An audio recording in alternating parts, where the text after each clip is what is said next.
Hello Pisces, Sun, Moon, Rising, and Venus signs. Kamusta kayo?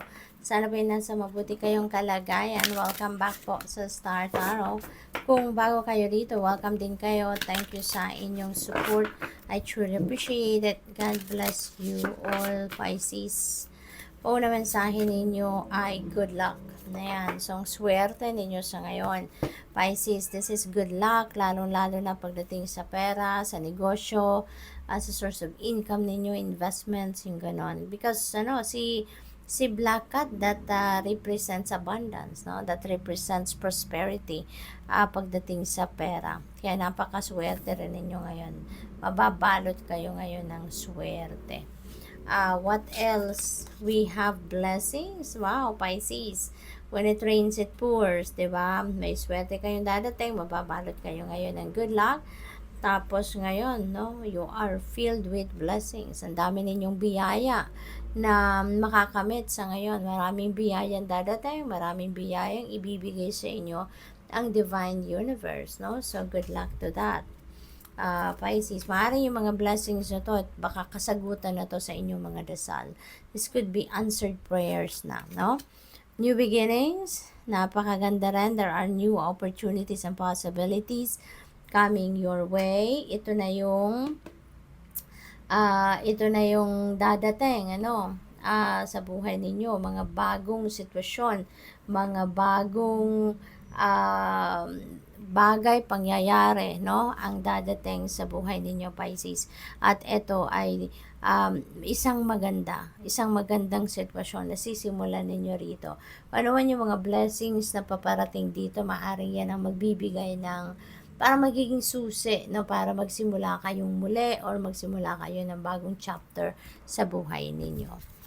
We have friendship. Maaari din na merong isang bagong pagkakaibigan na mabubuo kayo. You are meeting new friends. You are making new friends at this time. Possible din na mas marami kayong oras ngayon sa inyong mga kaibigan. Mas marami kayong oras sa pakikipagkaibigan sa ngayon, Pisces. No? So maybe you are making new friends sa ngayon, or maybe you are meeting your friends, yung mga dati na ninyong kaibigan, and may mag-gathering lang kayo, no? Maaring catching up, kumbaga, no? So, you have more time for them as well ngayon. Nurturing your relationship with your friends.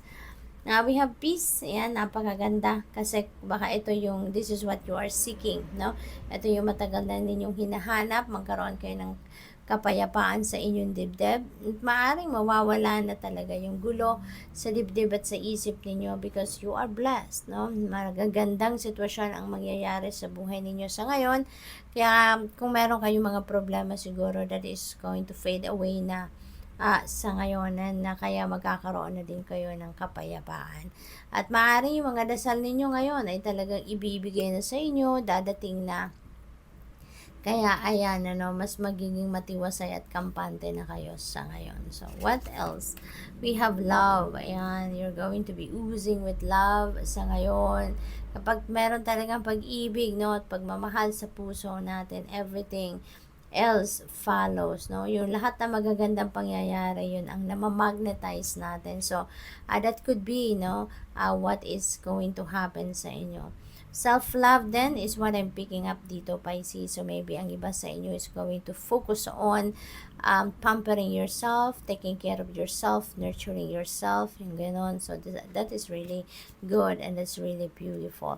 Kailangan nyo talaga na paghandaan din, ang new beginnings na to.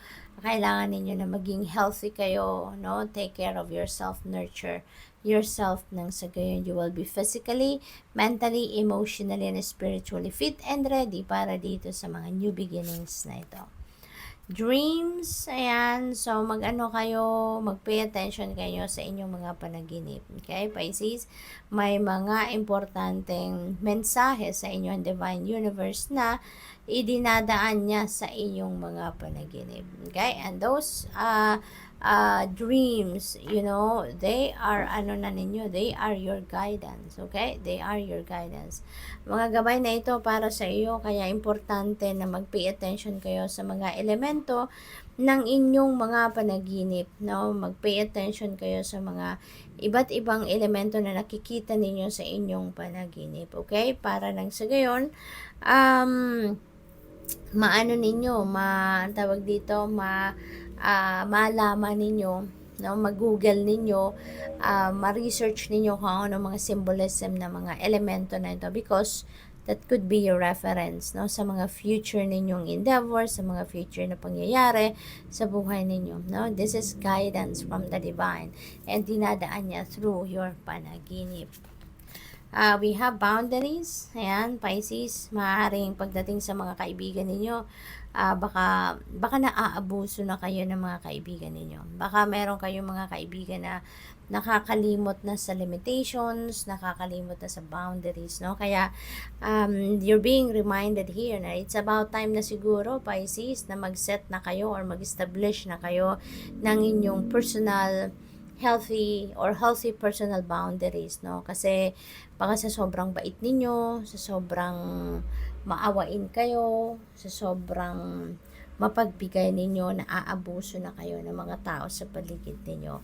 And yung pag-build, no? Yung pag-establish ng inyong boundaries, that helps, no, a relationship to be stronger, no? That strengthens any kind of relationship, kasi mabubuhay din yung love and respect, no, sa bawat isa. Kaya matututo kayo na tumayo lang kung saan lang kayo dapat, no? May limitasyon ang lahat, 'di ba? So by establishing boundaries, no, malalaman ninyo, ikaw at mga tao sa paligid ninyo, kung saan lang dapat, kung hanggang saan lang dapat din ang matolerate ninyo, or kung hanggang saan lang ang limitasyon ng mga tao sa paligid ninyo. So good luck. Thank you for watching. Love and light. Namaste.